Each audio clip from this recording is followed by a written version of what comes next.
একটা 7 বছরের ছোট্ট মেয়ে, যে নিজের পোষা কুকুরকে বিল্ডিং থেকে ফেলে দেওয়ার পরেও তার মধ্যে বিন্দু মাত্রও অনুশোচনা নেই। এরপর একের পর এক ঘটতে থাকে ভয়ানক ঘটনা। স্কুলের সহপাঠী থেকে শুরু করে নিজের পরিবারের মানুষও তার হাত থেকে নিরাপদ থাকে না। কিন্তু আসল রহস্যটা আরও ভয়ঙ্কর। এর 20 বছর পর এক রহস্যময় মেয়ের জীবনে হয় এক তরুণীর আগমন, আর তার আসল পরিচয় প্রকাশ পেতেই সামনে আসে এমন এক সত্যি যেটা এই পুরো গল্পটাকেই নতুন অর্থ দেয়। আজকের গল্প এমন একজন বাচ্চা মেয়ের যে ভালোবাসা চেয়েছিল, কিন্তু শেষ পর্যন্ত ভালোবাসাকেই নিজের সবচেয়ে ভয়ঙ্কর অস্ত্রে পরিণত করেছিল। আজকের গল্প এমন এক সাইকোপ্যাথের যার বয়স শুধুমাত্র 7 বছর। বলছিলাম 2024 সালে মুক্তিপ্রাপ্ত সাউথ কোরিয়ান মুভি সামবডির কথা। তো হ্যালো ফ্রেন্ডস, ওয়েলকাম টু ওর গল্প। গল্পের শুরুতেই দেখানো হয় মধ্যবয়স্ক একজন মহিলাকে, যার নাম ইউন। ইউন একজন সিঙ্গেল মাদার। সোইয়ন নামের তার একটি 7 বছরের মেয়ে রয়েছে। প্রতিদিনের মতো সেদিন ইউন নিজের অফিসে কাজে ব্যস্ত ছিল, কিন্তু হঠাৎই তার অ্যাপার্টমেন্ট থেকে একটি ফোন আসে। ফোনে তাকে জানানো হয় তার মেয়ে সোইয়ন তাদের পোষা কুকুরটিকে বিল্ডিং থেকে নিচে ফেলে দিয়েছে। খবরটা শোনা মাত্রই ইউন আর এক মুহূর্তও দেরি না করে ছুটে বাড়ি ফিরে আসে। কিন্তু সেখানে গিয়ে সে যে দৃশ্য দেখতে পায় সেটা একজন মায়ের জন্য সত্যি ভয়ঙ্কর। সোহিয়নও তার মৃত কুকুরটির পাশে একদম স্বাভাবিকভাবেই বসেছিল। তার চোখে মুখে ছিল না কোনো রকমের ভয়, ছিল না কোনো অনুশোচনা। ইউনের তখন মনে হয় হয়তো সোহিয়ন ভুল করেই কুকুরটিকে ব্যালকনি থেকে ফেলেছে। তাই বিষয়টাকে বেশি গুরুত্ব না দিয়ে সে মেয়েকে নিয়ে কুকুরটিকে মাটিতে পুঁতে দেয়। কিন্তু ইউন তখনও বুঝতে পারেনি এটা ছিল আরও ভয়ঙ্কর কিছুর একটা সূচনা। কারণ কয়েকদিন পরেই স্কুল থেকে তার কাছে আরও একটি কল আসে। স্কুল কর্তৃপক্ষ জানায় সোহিয়ন তার এক সহপাঠীকে ভয়ঙ্করভাবে আক্রমণ করেছে। এমনকি সিসিটিভি ফুটেজেও পুরো ঘটনাটা পরিষ্কারভাবে ধরা পড়েছে। সোহিয়ন ওই মেয়েটিকে একটি দোলনার নিচে রেখে তার মুখের দিকে দোলনাটিকে বারবার নামাচ্ছিল। ঘটনাটা এতটাই গুরুতর ছিল যে স্কুল কর্তৃপক্ষের কাছে আর কোনো উপায় ছিল না। শেষ পর্যন্ত সোহিয়নকে স্কুল থেকে বের করে দেওয়া হয়। ইউন কিছুতেই বুঝতে পারছিল না হঠাৎ তার মেয়ের এমন কি হলো। এক রাতে ইউন ঘুমিয়েছিল। হঠাৎ কোনো এক সময় তার ঘুম ভেঙে যায়। চোখ খুলতেই সে দেখতে পায় সোহিয়ন দেয়ালের সঙ্গে দাঁড়িয়ে একদম তার পাশে রয়েছে। আর তখনই ইউন খেয়াল করে তার নিজের পায়েও সোহিয়ন আঘাত করেছে। কিন্তু সবচেয়ে ভয়ঙ্কর বিষয় ছিল সোহিয়নের আচরণ। সে একদমই শান্তভাবে নিজের মাকে জিজ্ঞেস করে, মা, তোমার ব্যথা করছে? এই ঘটনার পর নিজের বাড়িতে ইউন ভয় পেতে শুরু করে। এবার সে বুঝতে পারে তার মেয়ে আর 5টা স্বাভাবিক শিশুর মতো আচরণ করছে না। নিজের নিরাপত্তার কথা ভেবে ইউন বেডরুম ভালোভাবে লক করে ঘুমোতে শুরু করে। পাশাপাশি পুরো বিষয়টা নিজের মাকেও জানায়। কয়েকদিন পর ইউনের মা মেয়েকে সাহায্য করার জন্য তাদের বাড়িতে এসে ওঠে। কারণ ততদিনে ইউন মানসিকভাবে প্রচণ্ড চাপে একদমই ভেঙে পড়েছিল। এদিকে মেয়ের ওপর নজর রাখার জন্যও ইউন একটি পরিকল্পনা করে।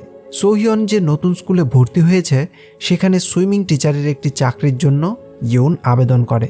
যেহেতু সে আগে থেকেই সাঁতার জানতো, তাই চাকরিটাও সে পেয়ে যায়। এখন থেকে ইউন ওই স্কুলের সব বাচ্চাকে সাঁতার শেখাবে। কিন্তু তার আসল উদ্দেশ্য ছিল অন্য কিছু। সে আসলে নিজের মেয়ের উপর নজর রাখতে চেয়েছিল সারাটা সময়। ইউন অনেক চেষ্টা করছিল সোহিয়নকে আবার স্বাভাবিক জীবনে ফিরিয়ে আনতে, কিন্তু সমস্যাটা দিন দিন আরও বাড়তে থাকে। সোহিয়ন তার মাকে অন্য কোনো বাচ্চার সঙ্গে কথা বলতেও সহ্য করতে পারত না। ইউনের সঙ্গে কোনো বাচ্চা একটু বেশি কথা বললেই সোহিয়নের মধ্যে অদ্ভুত রাগ আর ঈর্ষা দেখা দিত।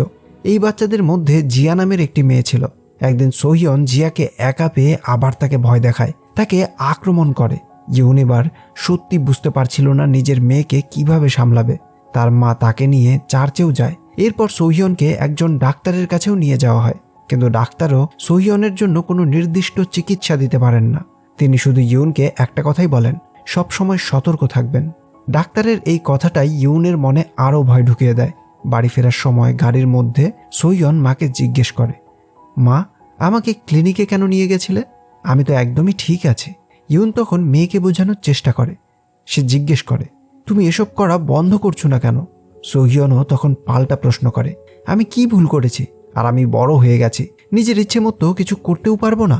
এরপরেই সে গাড়ির ভেতর চিৎকার করতে শুরু করে, বারবার চিৎকার করতেই থাকে। মেয়েকে নিয়ন্ত্রণ করার জন্য ইউন এবার তাকে শহর থেকে অনেক দূরে একটি কান্ট্রি সাইডের ফার্মে নিয়ে যায়। সেখানে পশু জবাই করা হতো। ইউন সেখানে সোহিয়নকে কিছুক্ষণের জন্য একা রেখে দেয়। তার উদ্দেশ্য ছিল সোহিয়নের ভেতরে জমে থাকা রাগ যেন সেখানেই বেরিয়ে যায়। এরপর হয়তো সে আবার স্বাভাবিক আচরণ করবে। কিন্তু সেখানে সোহিয়ন বেশ কিছু পশুকে হত্যা করে। ইউনের মনে হয় হয়তো এবার তার মেয়ে বদলে যাবে, তাই সে সোহিয়নকে বাড়িতে ফিরিয়ে নিয়ে আসে। তাকে স্নান করা এবং পরদিন আবার নিজের কাজে চলে যায়। সেদিন ইউনের সঙ্গে জিয়ার দেখা হয়। ইউনকে দেখেই জিয়া ভয় পেয়ে যায়। ইউন তাকে নিজের অফিসে নিয়ে গিয়ে জিজ্ঞেস করে কি হয়েছে। জিয়া জানায় সোহিয়ন এখনও তার ওপর প্রতিশোধ নেওয়া বন্ধ করেনি। যখনই তার সঙ্গে দেখা হয় তখনই তাকে ভয় দেখায় এবং হেনস্থা করে। ইউন বুঝতে পারে পরিস্থিতি আরও খারাপের দিকেই যাচ্ছে। নিজের মেয়ে এবং নিজেকে বাঁচানোর জন্য ইউন এবার জিয়াকেই ভয় দেখিয়ে বলে এই কথাটা কাউকে বলবে না। ইউনের কথায় জিয়া আরও ভয় পেয়ে যায়। ঠিক তখনই সোহিয়নও সেখানে এসে নিজের মায়ের ওপর রাগ করতে শুরু করে, কারণ ইউন জিয়ার পক্ষ নিয়েছিল। চিৎকার করতে করতে সোহিয়নও সেখান থেকে চলে যেতে থাকে।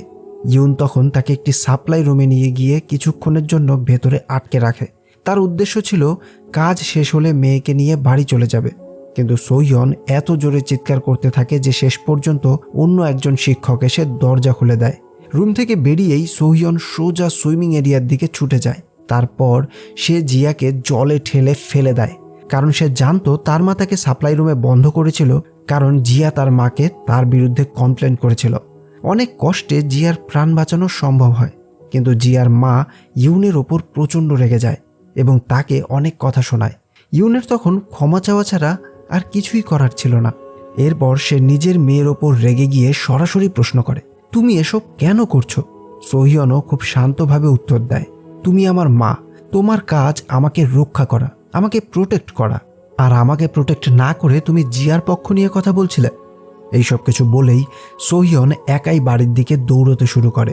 ইউনও কিছুক্ষণ তাকে একাই যেতে দেয়, আর এই কথাগুলো শুনে সে বুঝে যায় তার মেয়ে আর স্বাভাবিক অবস্থায় নেই। কিছুক্ষণ পর বাড়িতে ফিরে ইউন তার মাকে দেখতে পায়, আর তখনই সে বুঝতে পারে তার মা গুরুতরভাবে আহত। মনে হচ্ছিল কেউ তাকে ধারালো কিছু দিয়ে আঘাত করেছে। এবার ইউন প্রচণ্ড রেগে যায়। সে সোহিয়নের ঘরের দরজায় জোরে জোরে আঘাত করতে থাকে, তবে ভেতর থেকে কোনো উত্তর না পেয়ে শেষ পর্যন্ত সে দরজা ভেঙে ঘরে ঢুকে পড়ে। আর সেখানে গিয়ে ইউন যা দেখে তাতে তার ভয় আরও বেড়ে যায়। ঘরের প্রায় সব কিছুই সোহিয়ন ধারালো কোনো জিনিস দিয়ে নষ্ট করে ফেলেছে। সোহিয়ন তখন চিৎকার করে বলছিল কেমন মা তুমি, নিজের সন্তানকে একা চলে যেতে দিয়েছিলে, আমার পেছনে একবারও আসোনি, তুমি কি আমাকে ছেড়ে চলে যেতে চাও। তার বয়সের তুলনায় কথাগুলো ছিল অস্বাভাবিক রকমের পরিণত কথা। ইউন শান্তভাবে মেয়েকে বোঝানোর চেষ্টা করে, একই সঙ্গে তার হাত থেকে অস্ত্রটি সরিয়ে নেওয়ার চেষ্টা করে, কিন্তু সোহিয়ন তখনও থামেনি। উল্টো সে ইউনকেই আক্রমণ করে আহত করে। এবার ইউন নিশ্চিত হয়ে যায় তার মেয়েকে স্বাভাবিক অবস্থায় ফিরিয়ে আনার আর কোনো উপায় নেই। সেই রাতে ইউন সোহিয়নকে নিয়ে সুইমিং পুলের কাছে আসে। সে সোহিয়নকে জলে নামিয়ে দেয়। তার উদ্দেশ্য ছিল মেয়েকে ডুবে যাওয়ার ভয়টা অনুভব করানো, তাকে বুঝতে দেওয়া মৃত্যু কী জিনিস, মৃত্যুর ভয়টা কী জিনিস। সোহিয়ন বুঝে যায় তার মা কেন তাকে এখানে এনেছে। ঠিক তখনই ইউনের হাতের ব্যান্ডেজ খুলে যায়। আঘাতের জায়গা থেকে রক্ত বের হতে থাকে। রক্তক্ষরণের জন্যই কিছুক্ষণ পর ইউন বেহুশ হয়ে যায়। নিজের মাকে সেখানেই ডুবতে দেখেও সোহিয়ন কিচ্ছু বলে না। সে চুপচাপ সেখান থেকে চলে যায়। এরপরে কেটে যায় 20টি বছর। এবার আমাদের পরিচয় হয় মিন নামের একজন তরুণীর সঙ্গে। তার পৃথিবীতে আপন বলতে কেউ নেই। সে একটি ক্লিনিং কোম্পানিতে কাজ করে এবং মানুষের বাড়ি পরিষ্কার করেই নিজের জীবন চালায়। তবে অতিরিক্ত টাকা উপার্জনের জন্য মিন মাঝে মাঝেই ধনী মানুষের বাড়ি থেকে পার্টস এবং দামি জিনিস চুরি করে নেয়। একদিন কাজ করতে করতে এমনই একটি বাড়ি থেকে চুরি করার সময় মিনের নজর পড়ে হায়ান নামের একটি মেয়ের ওপর। হায়ান মিনকে চুরি করতে দেখে ফেলে। এটা দেখেই মিন ভয় পেয়ে যায়। তার মনে হয় হায়ান হয়তো এই ব্যাপারটা অন্যদেরকে জানিয়ে দেবে, কিন্তু পরে জানা যায় হায়ানও সেখানে নতুন স্টাফ হিসেবে কাজ শুরু করেছে। আর এখানেই আমরা তাদের টিম লিডারের সঙ্গে পরিচিত হই। খাওয়ার সময় টিম লিডার হায়ানকে তার নিজের সম্পর্কে বলতে বলে। হায়ান জানায় ছোটবেলায় তার বাড়িতে আগুন লেগেছিল। সেই ঘটনায় তার পুরো পরিবার মারা গেলেও সে একাই বেঁচে যায়। এরপর সে একটি অনাথ আশ্রমে বড় হয়। সবাই তখন বলে মিনের জীবনও প্রায় একই রকমের, সেও ওই অনাথ আশ্রমেই বড় হয়েছে। তবে মিনকে অন্যদের তুলনায় বেশ রহস্যময়ই মনে হয়। সে কারো সঙ্গে খুব বেশি কথা বলে না, খুব একটা হাসে না এবং নিজের মধ্যেই থাকে। একদিন কাজ থেকে বাড়ি ফেরার সময় মিন দেখতে পায় হায়ান তার ঘরে বসে আছে। টিম লিডার দুজনকে একসঙ্গে থাকার কথা বলেছে। কোম্পানি হায়ানের জন্য অন্য কোনো থাকার জায়গা খুঁজে নেওয়া পর্যন্ত তাকে মিনের সঙ্গেই থাকতে হবে। মিনের এতে খুব একটা সমস্যা ছিল না, কিন্তু কিছুদিনের মধ্যেই হায়ানের কয়েকটা অভ্যেস তাকে বিরক্ত করতে শুরু করে। হায়ান বাথরুমে স্নান করার পর চারদিকে নিজের চুল ছড়িয়ে রাখে, কাপড় চোপড় এলোমেলো করে রাখে, আর সবচেয়ে বিরক্তিকর ব্যাপার হলো মিনকে না জানিয়েই তার কাপড় পরে নেয়। তারপরেও মিন কিচ্ছু বলে না। এভাবেই দুজন কিছুদিন একসঙ্গে কাজ করতে থাকে। একদিন কথার মাঝখানে মিন একটু হেসে হায়ানকে বলে, তুমি তো নিজের জন্য একটা বাড়ি খুঁজছিলে, কি হলো সেটা? এখনো কিছু পাওনি? মিন ভেবেছিল কথাটা শুনে হায়ানের হয়তো একটু লজ্জা হবে এবং সে নিজের জন্য অন্য কোনো থাকার জায়গা খুঁজবে, কিন্তু হায়ান কথাটাকে সম্পূর্ণ অন্যভাবেই নেয়। সে গিয়ে টিম লিডারের কাছে নিজেকে ভিকটিম হিসেবে তুলে ধরে। সে বলে সে গরিব, অনাথ, আর মিন তাকে বাড়ি থেকে বের করে দিতে চাইছে। তখন টিম লিডার হায়ানকে বোঝায় মিন এমন আচরণ করার পেছনে একটি কারণ রয়েছে। ছোটবেলায় তার মানসিকভাবে অসুস্থ মা তাকে মেরে ফেলার চেষ্টা করেছিল। কোনোভাবে মিন সেই পরিস্থিতি থেকে বেঁচে ফিরে আসে। বড় হওয়ার পর তার একটা বয়ফ্রেন্ড হয়, কিন্তু সেই ছেলেটিও তাকে প্রায়ই মারধর করত। একসময় মিন প্রেগনেন্ট হয়ে যায় আর তার বয়ফ্রেন্ড তাকে জোর করে অ্যাবর্শন করানোর কথা বলে, কিন্তু মিন রাজি হয়নি।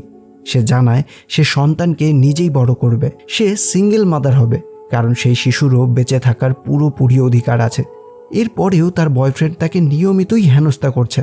এই সব কিছুর জন্যই মিনের মানসিক অবস্থা খুব একটা ভালো নেই। মিনের অতীতের কথা শুনে হায়ানের খারাপ লাগে। টিম লিডারও তাকে বলে তার সঙ্গে একটু ভালোভাবে কথা বলবে, ও যা বলবে সেই সব একটু মেনে নিও। এর কয়েকদিন পর মিনের জন্মদিন আসে। হায়ান এবং টিম লিডার মিলে তার জন্য একটা কেক তৈরি করে, যা দেখে মিনের বেশ ভালো লাগে। সবাই একসঙ্গে প্রচুর ড্রিঙ্ক করে। একসময় নেশার মধ্যেই হায়ান টিম লিডারকে বলে, আপনার মধ্যে আমি আমার মাকে দেখতে পাই, আমি আপনাকে আমার মায়ের মতো মনে করি। এই কথা বলেই সে হাসতে থাকে, কিন্তু মিন বুঝতে পারে হায়ান কেন এমন করছে।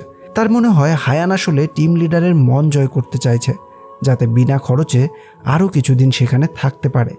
এরপর হায়ান মিনের দিকে উদ্দেশ্য করে বলে, তুমি চুরি করো তাই না? আমি কিন্তু পুলিশকে বলে দেব। এই কথাটা শুনেই মিন এবার সত্যি ভয় পেয়ে যায়। পরের দিন টিম লিডার মিনকে জানায় আগের রাতে হায়ান তার কাছে কাঁদতে কাঁদতে এসেছিল এবং কিছু বলতে চেয়েছিল, তবে তারপর সে আর কিছু বলেনি। মিন বুঝতে পারে পরিস্থিতি ধীরে ধীরে তার বিরুদ্ধেই যাচ্ছে। হায়ানের এসব আচরণ দিন দিন বাড়তেই থাকে। তাই সিনিয়র হিসেবে মিন একদিন তাকে গিয়ে বকাঝকা করে, কিন্তু হায়ানও পিছিয়ে যাওয়ার মানুষ নয়। তার কাছে সিনিয়র জুনিয়রের কোনো গুরুত্ব নেই। সে উল্টে মিনকেই অপমান করতে থাকে।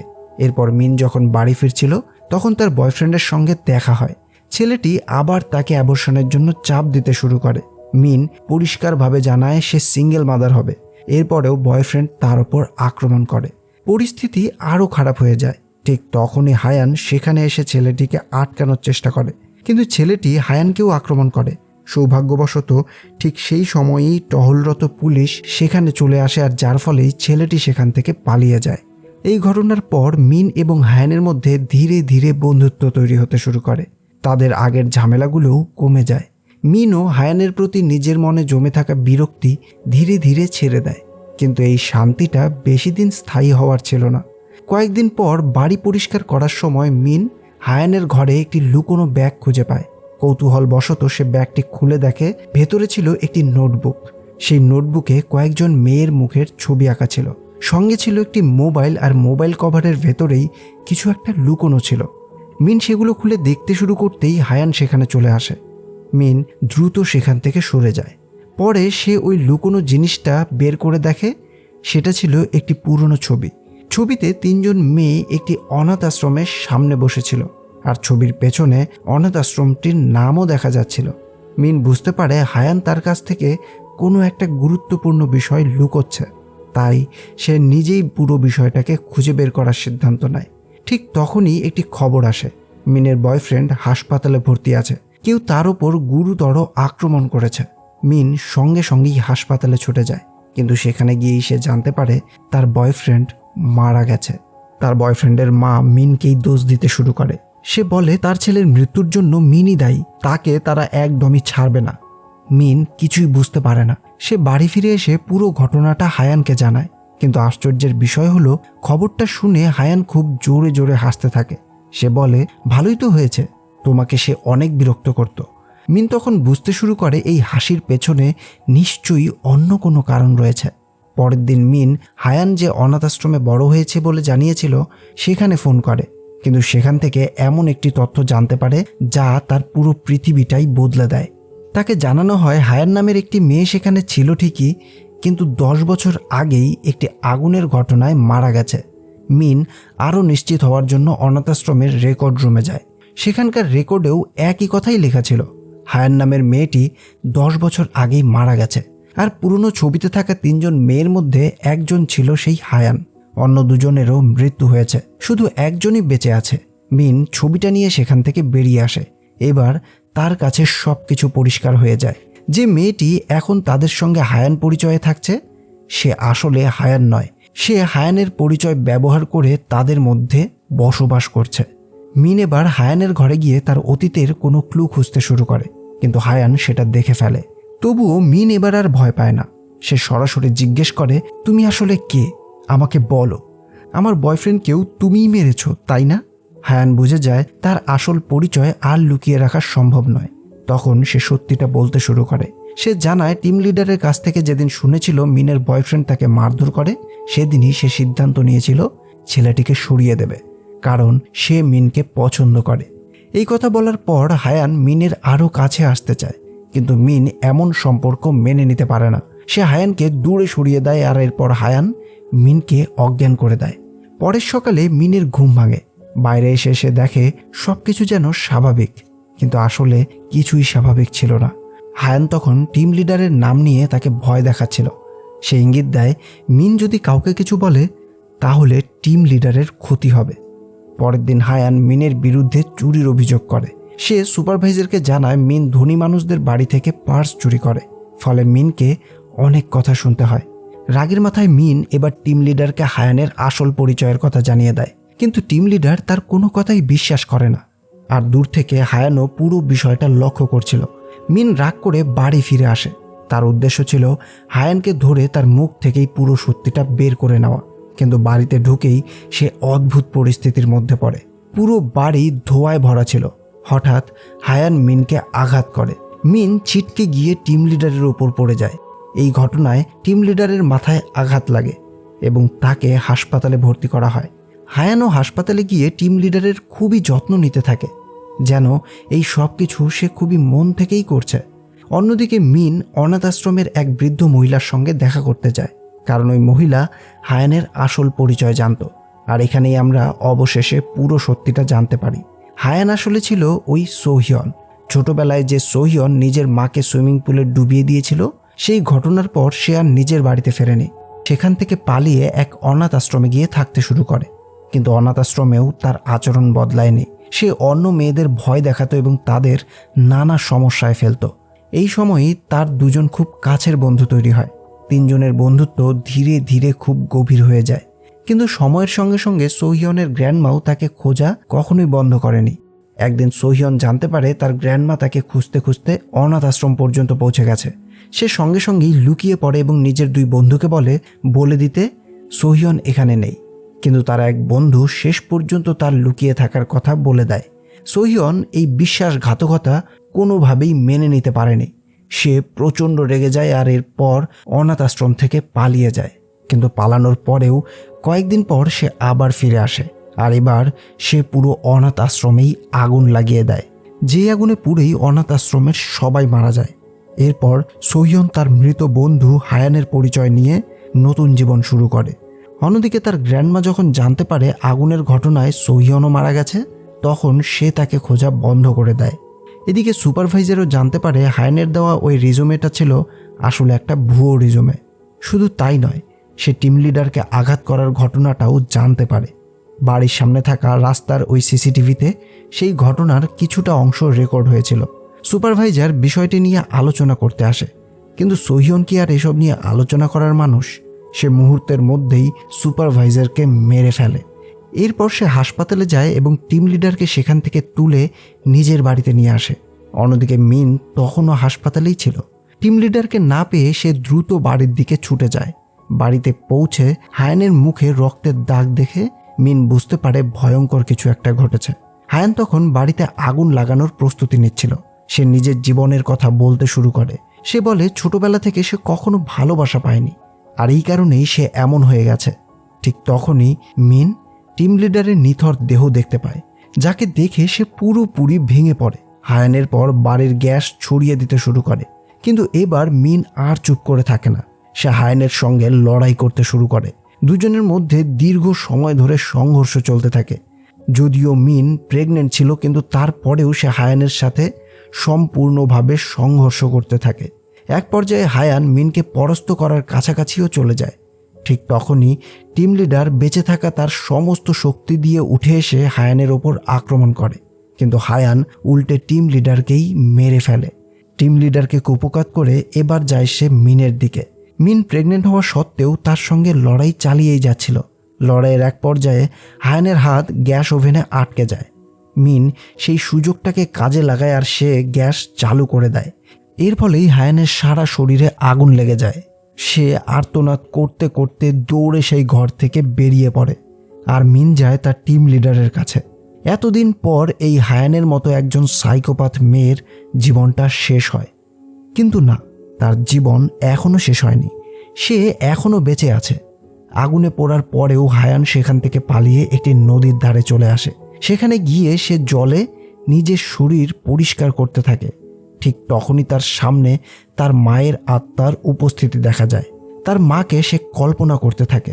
তার মা তার কাছে এসে বলে, তুমি যা করেছো সব ছেড়ে দাও, কোনো কিচ্ছু মনে রেখো না, সব কিছু ভুলে যাও, আমার সঙ্গে চলো। অর্থাৎ তার মা তাকে মৃত্যুর দিকে যেতে বলছিলেন, কিন্তু সোহিয়ন এখনও বদলায়নি। সে নিজের মায়ের আত্মাকেও প্রত্যাখ্যান করে। তার কল্পনায় তার সামনে দাঁড়িয়ে থাকা ওই মায়ের গায়ে আবার একটা পাথর তুলে তার মাথায় আঘাত করে। অর্থাৎ ছেলেবেলায় তার সামনে তার মায়ের মৃত্যু দেখেও, তার জন্যই তার মায়ের মৃত্যু হওয়াটা দেখার পরেও সে যখন আজ তার মাকে কল্পনা করছে, আবার তার মাথায় আঘাত করে তাকে মেরে ফেলছে। এই দৃশ্য দেখেই বোঝা যায় সোহিয়ন কত বড় একজন সাইকোপ্যাথ। আর এরপরেই সে বলে, মানুষ জীবনের সবচেয়ে বেশি সৎ হয় যখন সে ব্যথা অনুভব করতে পারে, তখনই সে সবচেয়ে বেশি অনেস্ট হয়। আর মানুষের এই যন্ত্রণার মধ্যে সৎ হওয়ার যে বিষয়টা, সেটাই একমাত্র আমাকে শান্তি দেয়। আর আমি এমনই থাকব, মরব না। আর এর সাথে সাথেই এই গল্পের শেষ হয়। পুরো সিনেমার গল্পে আমরা এমন একজন মেয়েকে দেখতে পাই যে ছোটবেলা থেকেই মানুষের প্রতি অস্বাভাবিক নিষ্ঠুরতা দেখিয়ে এসেছে। অন্যকে কষ্ট দেওয়া, ভয় দেখানো এবং মানুষের ওপর নিয়ন্ত্রণ প্রতিষ্ঠা করার মধ্যেই যেন সে নিজের আনন্দ খুঁজে পায়। আর শেষ পর্যন্ত নিজের মায়ের মৃত্যুর পরেও সে একদমই বদলায় না। এই গল্প আমাদেরকে জানায়, সাইকোপ্যাথ হওয়ার জন্য সবসময় কোনো কারণের প্রয়োজন হয় না। কোনো প্রাণী জন্ম থেকেই একজন সাইকোপ্যাথ হয়ে থাকে, যেটা খুব সাধারণ জায়গায়, সাধারণ মানুষ এবং সাধারণ পরিবারের থেকেও বেরিয়ে আসতে পারে। গল্পটি ভালো লাগলে একটা লাইক, কমেন্ট আর শেয়ার করে দিও। দেখা হবে পরের গল্পে। Till then, keep loving, by.